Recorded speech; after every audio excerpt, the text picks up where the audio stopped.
Fala, meus amores! Tudo bem com vocês? Aqui é Yas e eu sou professora da matéria mais bonita, linda, cheirosa e gostosa do mundo, que eu nem preciso te dizer, que eu tô falando de matemática e eu voltei hoje pra gente ver mais um pouquinho aí dos conteúdos de matemática no Enem, né? Esse projeto super legal que a gente tá investigando como que o Enem cobra aí alguns conteúdos, tanto de matemática, que a gente vai ver junto, quanto das outras matérias que vocês estão vendo com os outros professores, beleza? Bom, a nossa aula de hoje eu gosto muito, mas é uma matéria que a galera costuma ter um pezinho atrás, então é o momento da gente abrir nosso coração para ela. A análise combinatória. Yas, não lembro do que se trata a análise combinatória. Eu te lembro agora, beleza? A análise combinatória é aquela nossa parte da matemática que lida com aqueles métodos indiretos de contagem, sabe? Então a gente tem, né, nossos métodos diretos de contar as coisas, mas também tem algumas situações que a gente não consegue fazer essa contagem tão intuitiva. Então existe a análise combinatória para a gente fazer, né, essas contagens de uma forma mais indireta, usando ferramentas da matemática que facilitem o nosso caminho. Belezinha? Então é para isso que a análise combinatória tá aqui pra gente. A análise combinatória, ela surgiu junto ali com a probabilidade e com a estatística, e elas três formam aí um grande trisal que se conversa bastante nas provas, beleza? Então a gente vê bastante, por exemplo, análise combinatória em questões de probabilidade, assim como a gente vê probabilidade em questões de estatística, elas estão ali sempre conversando nesse grande triângulo amoroso, fechou? Mas hoje o nosso foco é a análise combinatória.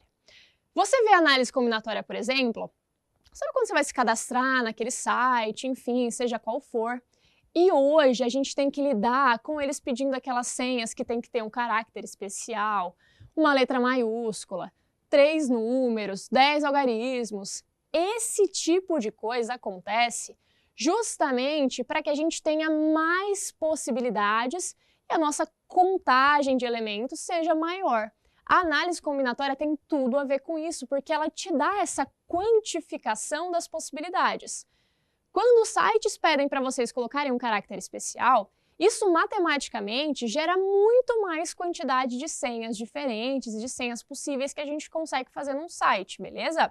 A gente vê isso também com essa mudança que teve na placa dos carros, né? Por exemplo, agora a gente tem um novo modelo de placa de carro, né? Aquelas placas do Mercosul, que elas geram muito mais possibilidades de placas diferentes que a gente consegue fazer.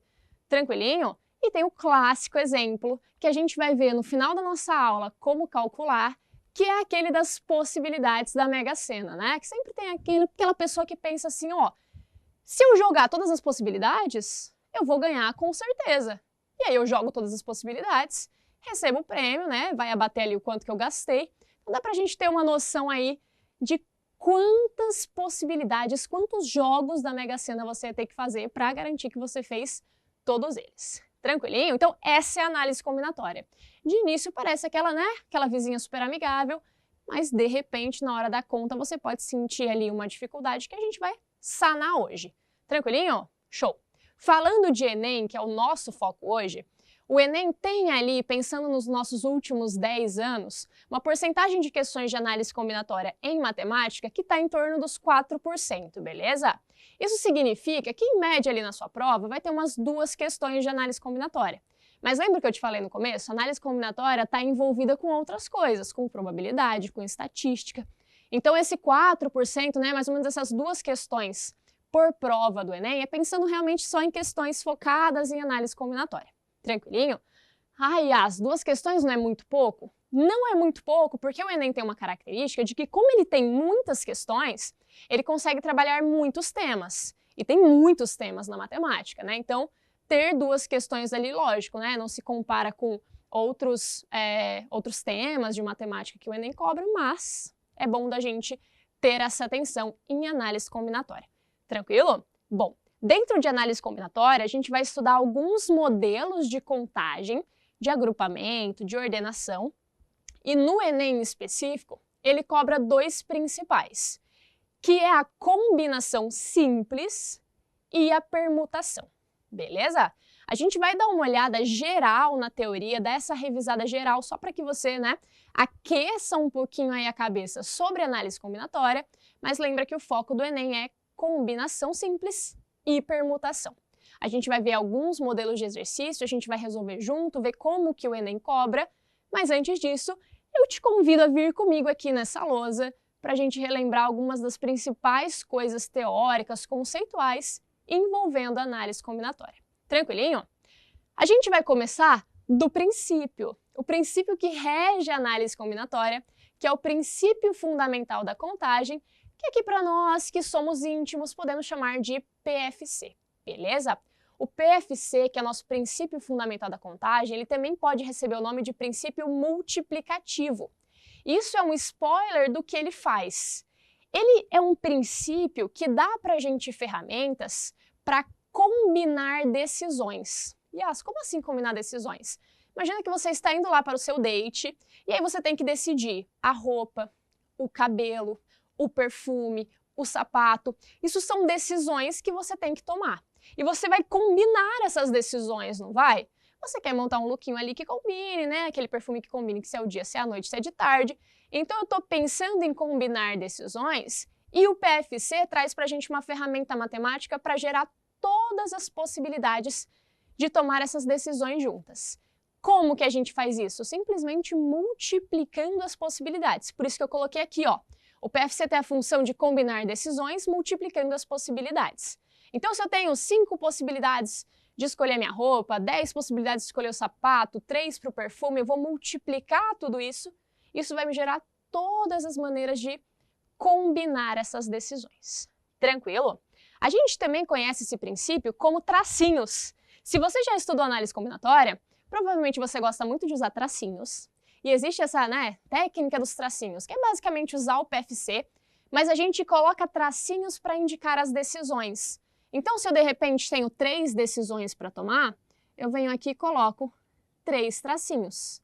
Beleza? E aí essa aqui seria a minha decisão 1, decisão 2, decisão 3 e assim por diante. E o que eu faço no final, pensando no PFC? Eu multiplico esses meus valores. Tranquilinho? Então, se para a decisão 1 você tinha 2 possibilidades, para a decisão 2 você tinha 3 possibilidades, para a decisão 3 você tinha 5 possibilidades, juntando elas você vai ter aí 30 possibilidades, beleza? O PFC ele vai estar em todas as outras ferramentas de análise combinatória que a gente vai ver. Tranquilo até aqui? Ele é o nosso princípio. Quando a gente começa a fazer muito PFC, a gente começa a fazer muita multiplicação. E aí vocês podem pensar que nós da matemática gostamos muito de fazer conta, mas é totalmente o contrário. A gente não gosta de fazer conta, então a gente cria ferramentas para ter que fazer a menor quantidade possível de contas. E uma dessas ferramentas é o fatorial. O fatorial surge para simplificar multiplicações muito longas que a gente acaba fazendo, beleza? E ele está definido para números naturais maiores ou iguais a 2. Tranquilinho? E o que é o fatorial? O fatorial é eu pegar esse número, esse n, e eu multiplicar por todos os naturais que são menores do que ele, até ali o 1, beleza? Então, por exemplo, o meu n fatorial, a gente usa essa exclamaçãozinha, ele é n, n menos 1, n menos 2 e assim por diante, até o 1. Isso significa que 3 fatorial é 3 vezes 2 vezes 1, 4 fatorial, 4 vezes 3 vezes 2 vezes 1, e assim por diante. Tranquilito? Então, ó, um exemplinho aqui para nós. Vou colocar o 4 fatorial.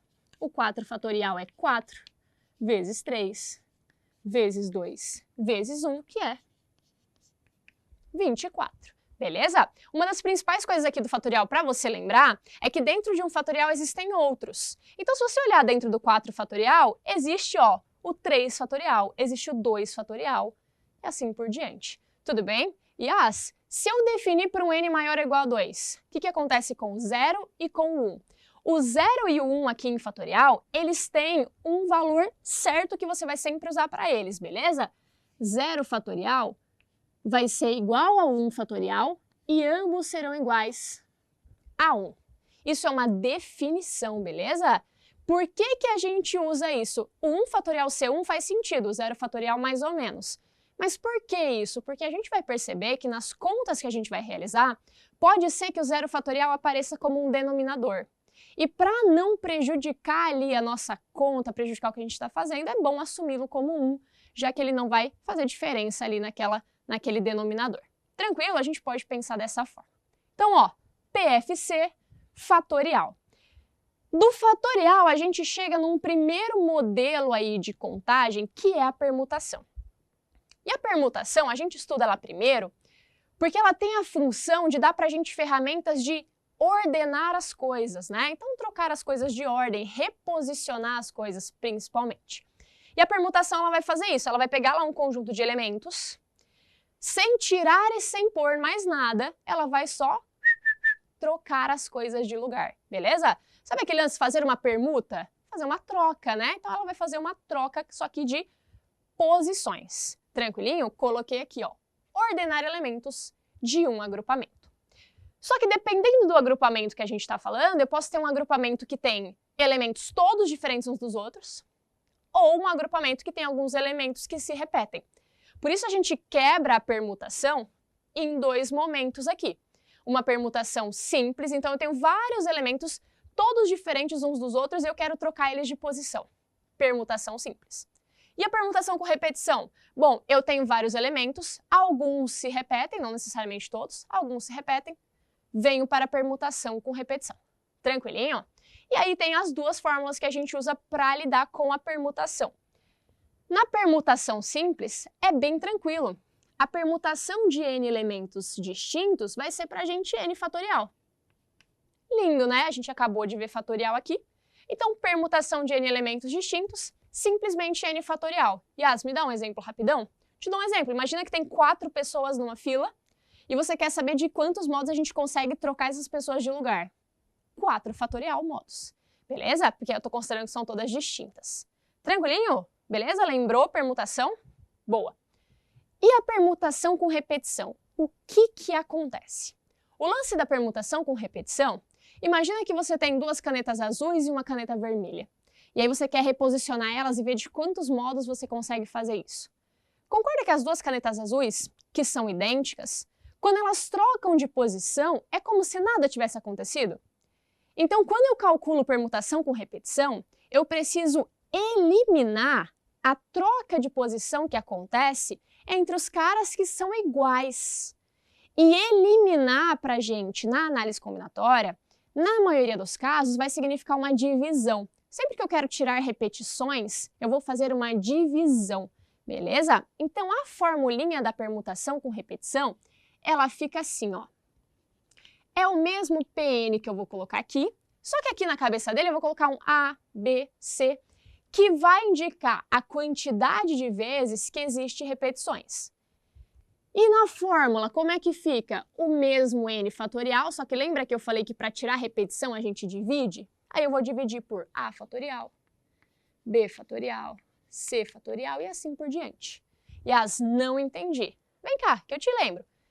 Pensa, 3 canetas, 2 azuis idênticas e uma vermelha, como que eu posso trocar elas de lugar aí em fila? Ó, 3 elementos, meu n vale 3. Quem que repete? A caneta azul. Ela repete quantas vezes? 2 vezes. Aqui embaixo vai vir um 2 fatorial. Beleza? Então, 3 fatorial a quantidade total de elementos. Aqui embaixo, quantidade de repetição. Como só repetiam ali pra gente 2 canetas azuis, aqui viria um 2 fatorial. Beleza? Conseguiu diferenciar a permutação simples da permutação com repetição? Tranquilo, né? E aí, principais usos disso daqui? Anagramas. Se você não lembra o que são os anagramas são as permutações das letras de uma palavra. Aqui pra gente na matemática, isso não depende de sentido lógico, basta trocar as letras de lugar, beleza? Então, anagramas da palavra macarrão são de quantos modos eu consigo mudar as letras da palavra macarrão, gerando novas palavras que não precisam ter um sentido lógico. E nisso a gente acaba diferenciando também permutação simples e permutação com repetição, dependendo se as letras se repetem ou não. Tranquilo? Fechou? Caminhos. A gente vai fazer um exemplo de exercício de caminhos que o Enem gosta, inclusive. Sabe quando o exercício dá que tem um amigo que está em tal lugar, um amigo que está em outro lugar e de quantos modos eu consigo, né, sair de um lugar e ir para o outro? Exercício de caminhos. A gente vai ver como que isso se transforma em permutação. Já já a gente vai ver. Filas, assentos. Então, tudo que tem essa noção de, ó, são esses elementos, a gente só vai trocar eles de lugar. Tranquilo? Foi? Beleza? Show! Saindo de permutação, a gente vem para os dois mais temidos da análise combinatória, o arranjo simples e a combinação simples. Eles são bem parecidos e, mais do que parecidos, o arranjo simples dá para a gente base para calcular a combinação simples. Arranjo e combinação, diferente da permutação, eles lidam com agrupar as coisas. Na permutação, você já recebe os elementos e só troca eles de lugar. No arranjo e na combinação, é você que vai montar os agrupamentos. E o que um vai diferenciar do outro?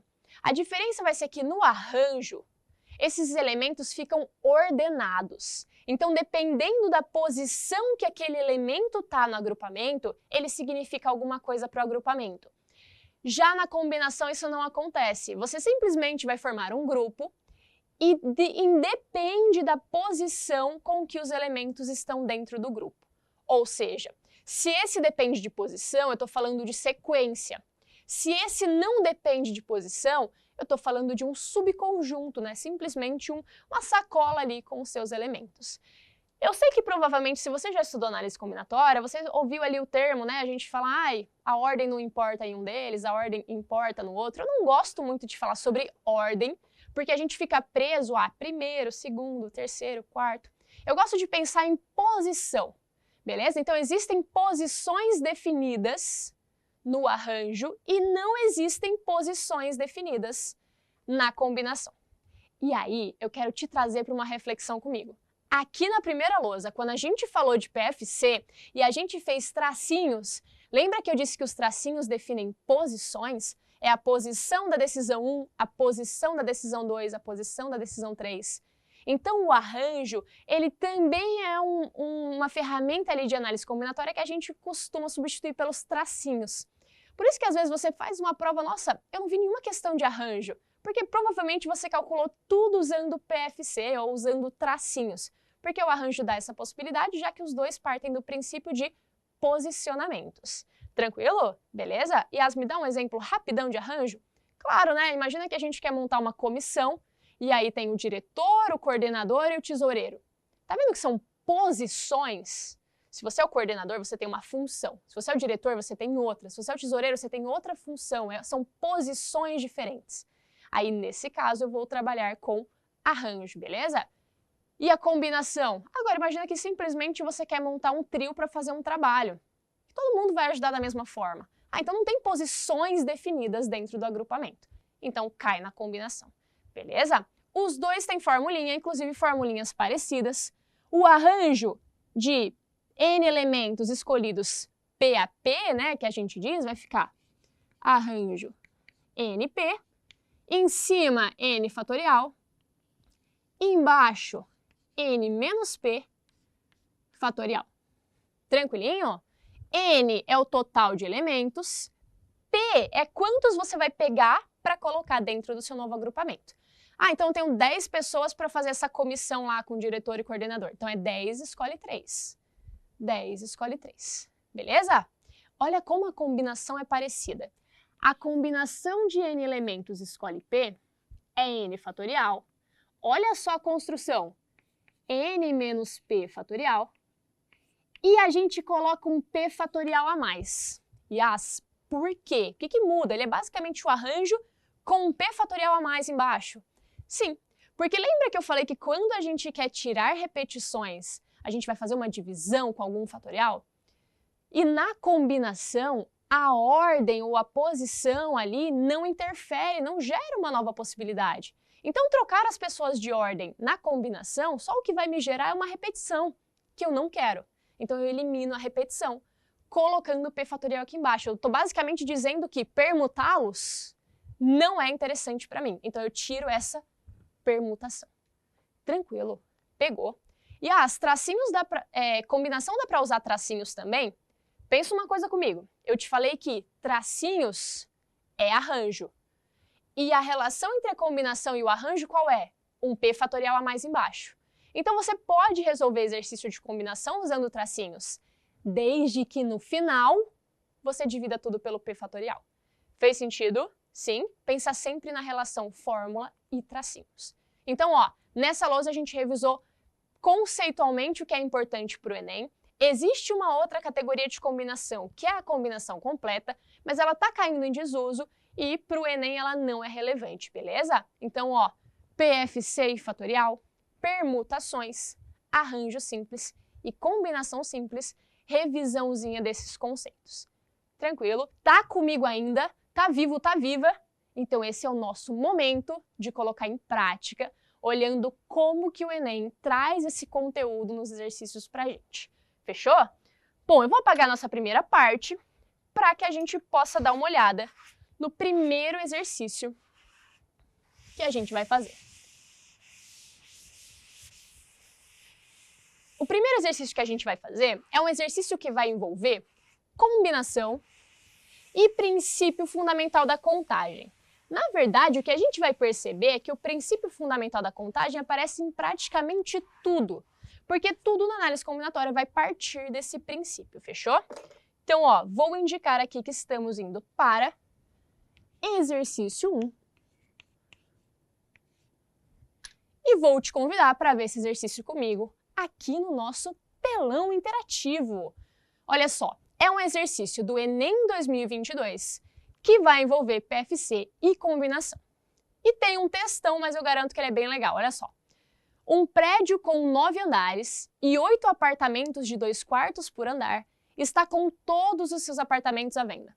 Os apartamentos são identificados por números formados por 2 algarismos, sendo que a dezena indica o andar onde se encontra o apartamento e a unidade um algarismo de 1 a 8, que diferencia os apartamentos de um mesmo andar. Quanto à incidência de sol nos quartos desses apartamentos, constatam-se as seguintes características em função de seus números de identificação. Aí olha só, os que finalizam em 1 ou 2, ambos os quartos recebem sol somente de manhã.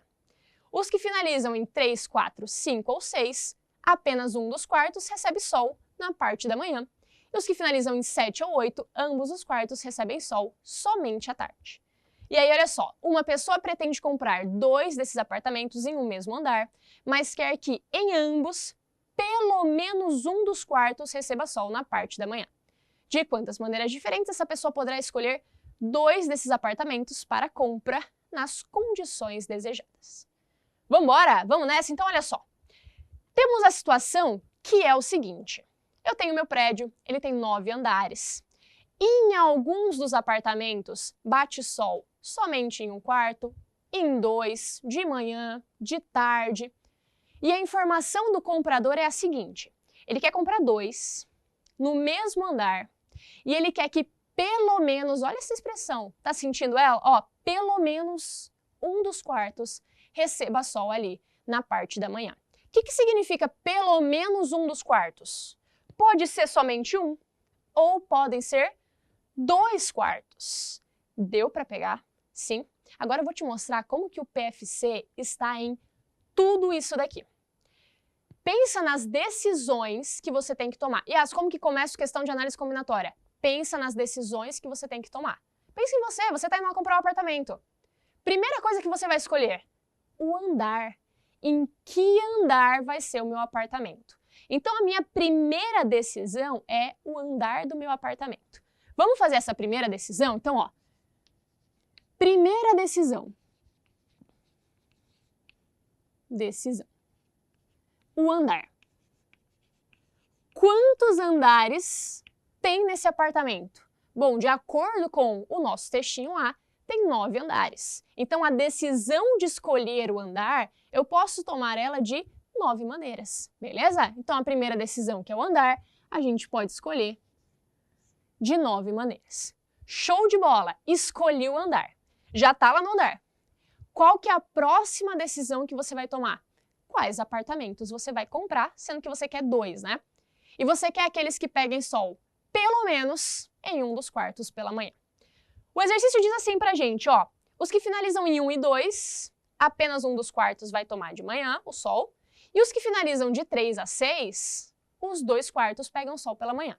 Concorda que essas duas categorias são interessantes para você? Ou seja, os que terminam em 1, em 2, em 3, em 4, em 5 e em 6. Existem 6 apartamentos que são interessantes para você. Você quer escolher 2 deles. E ele não te disse que existe ali diferença na posição dos apartamentos. Ele apenas disse 2 apartamentos. Ele não falou que um vai ser para o Joãozinho e outro vai ser para a Mariazinha, que um vai ser para comércio e outro vai ser para residência. Ele apenas disse 2 apartamentos. Ou seja, a posição com que eu escolho os apartamentos não me interessa. Eu quero escolher 2 dentre 6. Então, a gente vai combinar 6, 2 a 2. Pegou a ideia? Olha só. Segunda decisão,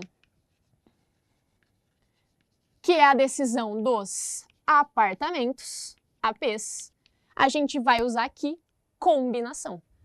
Combinação de 6, escolhe 2. Pela formulítia, como que sai esse cara? 6 fatorial, que é o n, 6 menos 2 fatorial e o 2 fatorial? Sim ou não? E aí agora eu vou te convidar para voltar comigo no telão, que a gente precisa prestar atenção em uma coisa. Olha só, Enem tem uma característica muito própria, que é as alternativas, muitas vezes, elas querem apenas a expressão para chegar no resultado, sem que necessariamente a gente tenha que dar isso como, né, um número de resposta. Então, se a gente prestar atenção nas alternativas, ele dá para a gente ali apenas a expressão. Volta aqui comigo, então. Então, a gente não precisa focar em fazer essa conta. Basta que a gente dê a expressão correta. Yas, qual que é a expressão correta? Olha só, PFC. Lembra? Decisão 1 vezes decisão 2?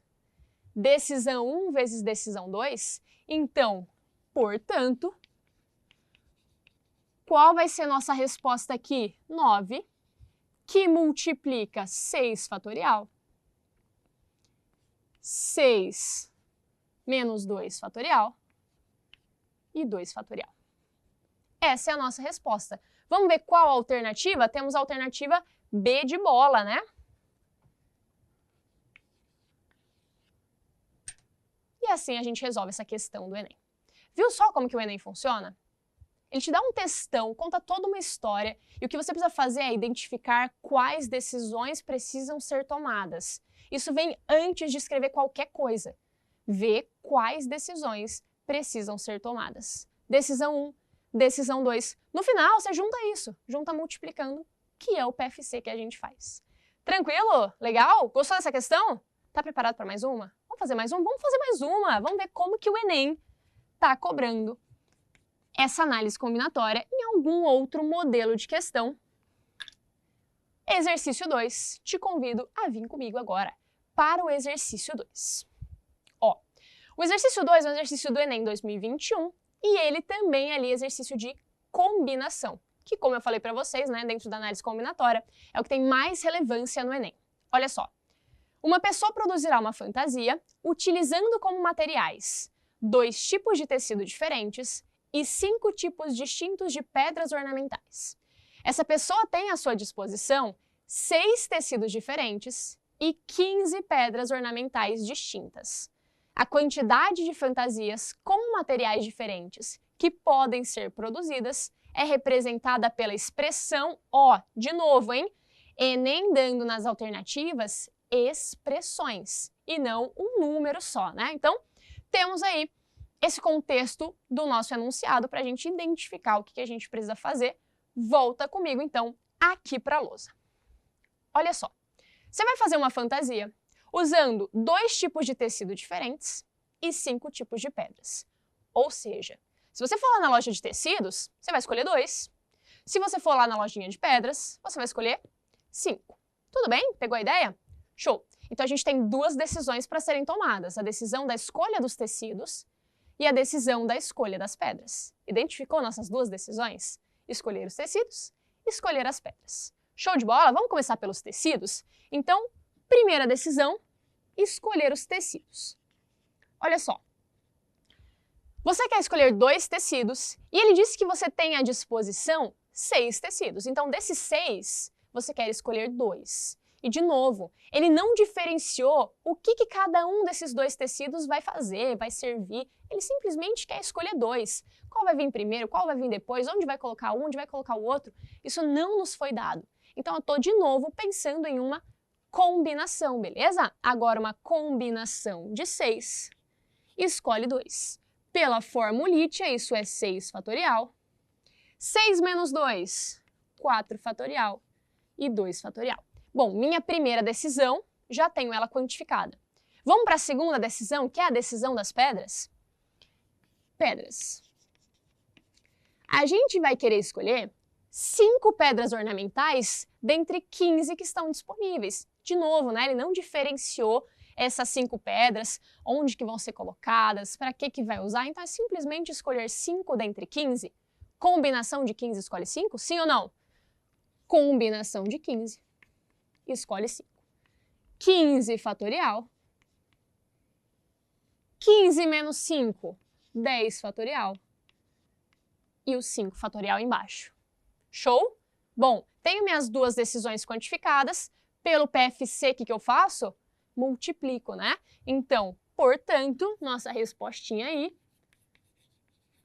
vai ficar o produto dessas duas expressões, né? 6 fatorial, 4 fatorial, 2 fatorial, que multiplica 15 fatorial, 10 fatorial, 5 fatorial.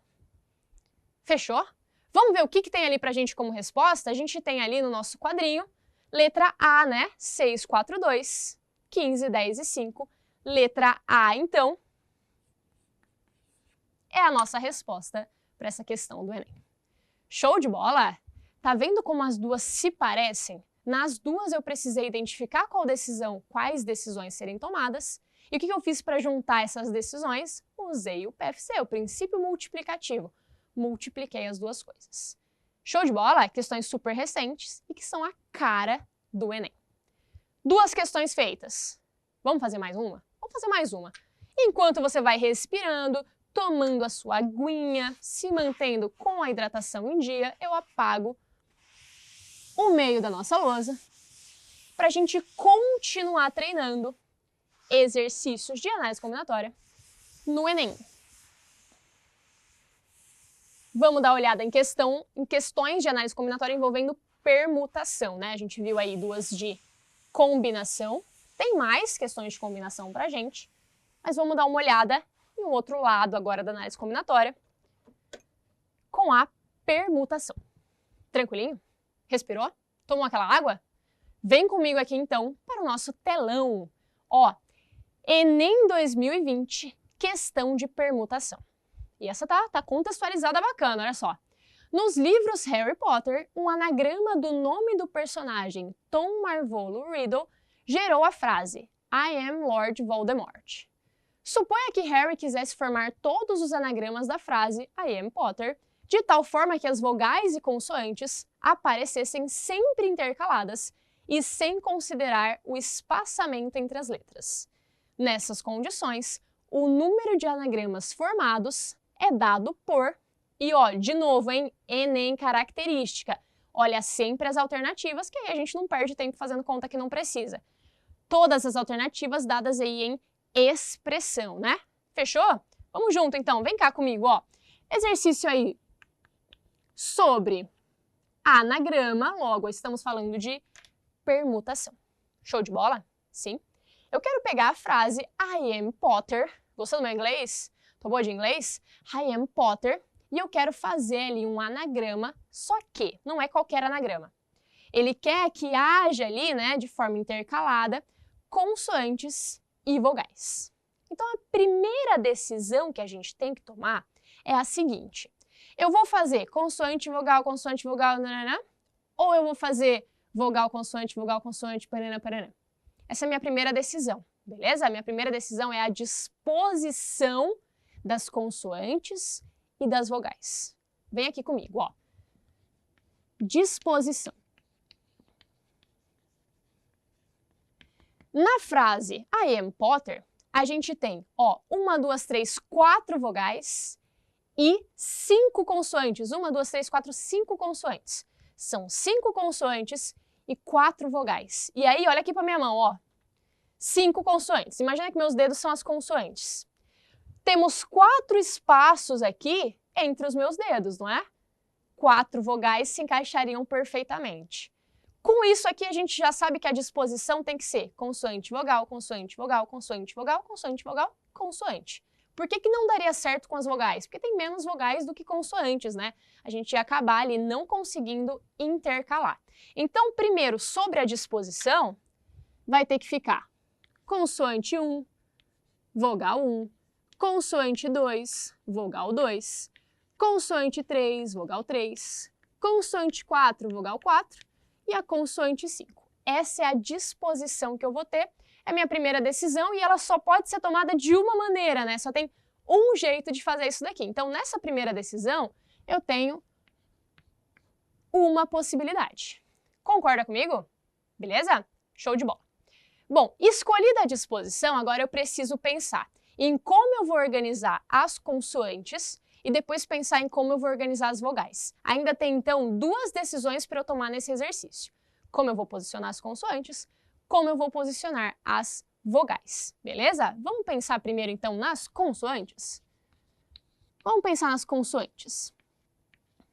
Bom, a gente tem 5 consoantes e se você reparar aí comigo, né, em I am Potter, tem 2 consoantes que se repetem, né? Que é a letra T. Então, eu tenho 5 consoantes e 2 que se repetem. Tranquilo? Beleza? Se eu quero trocar elas de posição, porque eu não vou nem tirar e nem colocar nenhuma, né? Só o que eu vou fazer é trocar elas de posição. Então, eu preciso fazer uma permutação, até porque se trata de um anagrama, com repetição. Por quê? Porque existem ali 2 T's que estão repetidos, né? Então, para a gente falar das consoantes, eu vou fazer uma permutação de 5 elementos em que 2 ali causam uma repetição. Fechou? Como que fica isso na fórmula? Bom, 5 fatorial sobre 2 fatorial.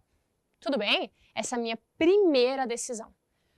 Perdão, essa é a nossa segunda decisão que a gente já tomou, a primeira decisão da disposição, né? Vamos agora para a nossa terceira decisão, que é a decisão das vogais.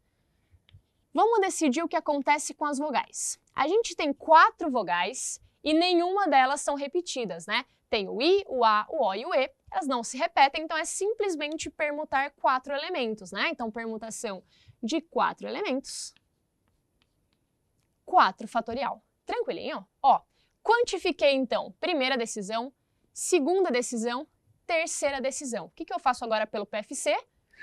Multiplico tudo, né? Então, portanto, concorda que aquele 1 eu não preciso nem colocar? Vamos colocar então só o restante, porque 1 vezes isso vai continuar dando a mesma coisa, né? Ó, 5 fatorial, 2 fatorial e 4 fatorial. E as, não existe essa alternativa. Vem comigo aqui de novo no nosso telão para eu te mostrar uma coisa. Na letra E, de fato ali embaixo, né, a letra E seria ideal para a gente, pelo que a gente tem até agora, né, considerando se tivesse um 2 fatorial embaixo. Só que lembra que o 2 fatorial é 2 vezes 1? Então aquele 2 ali embaixo, ele também é 2 fatorial, né? Então olha só, esse 2 aqui embaixo eu também posso enxergar ele como sendo somente 2 para eu encaixar ele na alternativa, tá? Então eu encaixo ele na alternativa E dessa maneira. E aí a gente responde essa questãozita aí do Enem, de permutação, anagramas, né? Aqui a gente usou os 2 tipos de permutação, a permutação com repetição e a permutação simples. Tranquilinho? Olha só, decisões PFC. A gente fez 3 questões até agora e as 3 partiram da mesma ideia, encontrar as decisões, usar o PFC para juntar todo mundo. Nisso de tomar as decisões é onde a gente vai ver se a gente vai usar combinação, se a gente vai usar permutação, o que a gente vai utilizar. Tranquilo? Show de bola? Vamos fazer mais uma? Vamos fazer mais uma. A gente vai fazer mais uma e também vai ser uma questão de permutação. Agora envolvendo um outro lado da permutação, que vai ser a ideia de caminhos. Vou colocar aqui exercício 4, para a gente fazer aí mais um exercício, ó. Vem comigo agora para esse nosso telão bonitão, olha só. Enem 2020, questão de permutação, ela fala o seguinte: 3 amigos André, Bernardo e Carlos moram em um condomínio fechado de uma cidade. O quadriculado representa a localização das ruas paralelas e perpendiculares, delimitando quadras de mesmo tamanho nesse condomínio, em que nos pontos A, B e C estão localizadas as casas de André, Bernardo e Carlos, respectivamente. Ele dá pra gente aqui, né, ó, o André, o Carlos e o Bernardo, onde que eles estão posicionados nessa malha quadriculada. André deseja deslocar-se da sua casa até a casa de Bernardo, sem passar pela casa de Carlos, seguindo ao longo das ruas do condomínio, fazendo sempre deslocamentos para a direita ou para cima, segundo o esquema da figura. Então, ó, para o André sair daqui e vir até o Bernardo, ele ou vai andar para a direita ou vai andar para cima, beleza? Ele não anda para a esquerda e nem para baixo. O número de diferentes caminhos que André poderá utilizar para realizar o deslocamento nas condições propostas e aqui ele está dando em número para a gente, né? Quero destacar para você uma coisa que ele fala aqui para a gente, ó. Ele quer ir até a casa do Bernardo sem passar pela casa de Carlos. Gravou isso? Vem aqui comigo. Sabe a análise combinatória? Ela é tipo um adolescente rebelde. Tudo que você falar que não é para ele fazer, ele vai fazer. Então, todo exercício de análise combinatória falou, não quero passar pela casa do Carlos, vai passar. Não quero que o João e a Maria sentem lado a lado, vão sentar. Não quero fazer uma senha que tenha o número 10, vai ter o número 10. Pensa que a análise combinatória é esse adolescente rebelde que o enunciado falar que não é para acontecer, ela vai fazer acontecer, beleza? Então, falou que não é para acontecer alguma coisa, a gente vai quantificar as possibilidades disso que a gente não quer que aconteça. Porque é com isso que a gente chega no nosso foco ali, no que de fato a gente quer que aconteça na questão. Tudo bem? Essa questão é ótima para a gente treinar essa ideia de o que eu não quero também é interessante matematicamente para eu responder minha questão. Tudo bem? Fechou? Então, olha só. Eu quero que o André vá até a casa do Bernardo sem passar pela casa do Carlos.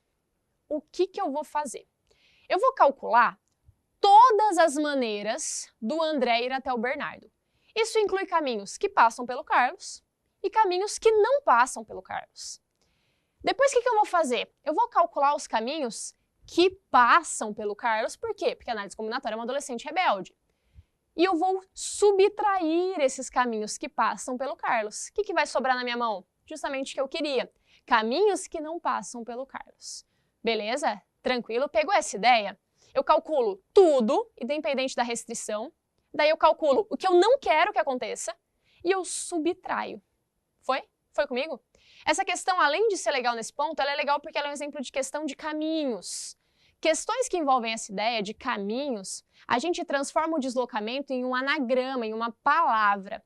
Então, se eu tenho que andar para a direita 2 vezes e para cima 2 vezes, eu vou chamar isso de DDCC. Direita, direita, cima, cima. Como se a gente criasse códigos para os trajetos. Tudo bem? Fechou? Pegou essa ideia? Bom, então a primeira coisa que a gente vai fazer aqui é caminhos no geral, ou seja, sem as restrições. Tudo bem? Vem comigo de novo para o nosso telão que a gente vai precisar desse desenho, olha só. Para o André ir até o Bernardo, ele vai ter que andar 1, 2, 3, 4 vezes para a direita, 1, 2, 3, 3 vezes para cima. Isso é um dos caminhos, mas qualquer outro caminho que o André faça para o Bernardo, ele tem que necessariamente andar 4 para a direita e 3 para cima. Então vem comigo, ó. Caminhos no geral vai ter que ser direita, direita, direita, direita, cima, cima, cima. Esse é um dos trajetos e eu encontro todos os outros permutando esse cara, né? Então eu faço aqui a permutação. Quantos elementos eu tenho? 1, 2, 3, 4, 7, né? E as repetições? 4 das direitas, 3 das cimas. Então a gente vai ficar com 7 fatorial, 4 fatorial, 3 fatorial. Lembra como que resolvi isso daqui? A gente abre em cima até conseguir cortar com alguém embaixo. Então, ó, vem comigo de cabeça. Vai ficar 7 vezes 6 vezes 5 vezes 4 fatorial. Aí esse 4 fatorial vai cancelar com o de baixo. Então, em cima ficou 7 vezes 6 vezes 5. E embaixo, quem vai ter sobrado? O 3 fatorial, que é 3 vezes 2, que é 6. Então, só sobra o 7 vezes 5? 35. 35. Essa é a quantidade total de caminhos que o André consegue fazer para ir para a casa do Bernardo, incluindo os que passam e os que não passam pela casa do Carlos. E agora? E os que passam pela casa do Carlos? Para eu garantir que eu vou passar pela casa do Carlos, eu tenho que quebrar meu caminho em 2 etapas. André Carlos, Carlos Bernardo. Beleza? Porque daí eu garanto que eu estou passando pela casa do Carlos. Vamos fazer essa segunda etapa? Passando pelo Carlos. Olha só, vem comigo de novo pro telão para a gente ver o que a gente vai fazer. Para o André ir até a casa do Carlos, 2 direitas e 2 para cima. Para o Carlos ir até a casa do Bernardo, 2 direitas e 1 para cima. Fechou? Vem comigo então. Ó, André para a casa do Carlos, 2 direitas e 2 para cima. A gente pode permutar isso daqui, né? Vai ser uma permutação de 4 elementos. 2 e 2 se repetem. 4 fatorial, 2 fatorial aqui embaixo. Bom, vai ficar 4 vezes 3, e aí o 2 fatorial vai cancelar com um deles abaixo, né? Sobra 2 embaixo, 4 vezes 3 em cima, 6. Essa é a quantidade de maneiras do André ir até o Carlos, né? Agora do Carlos para o Bernardo. Carlos ir até o Bernardo.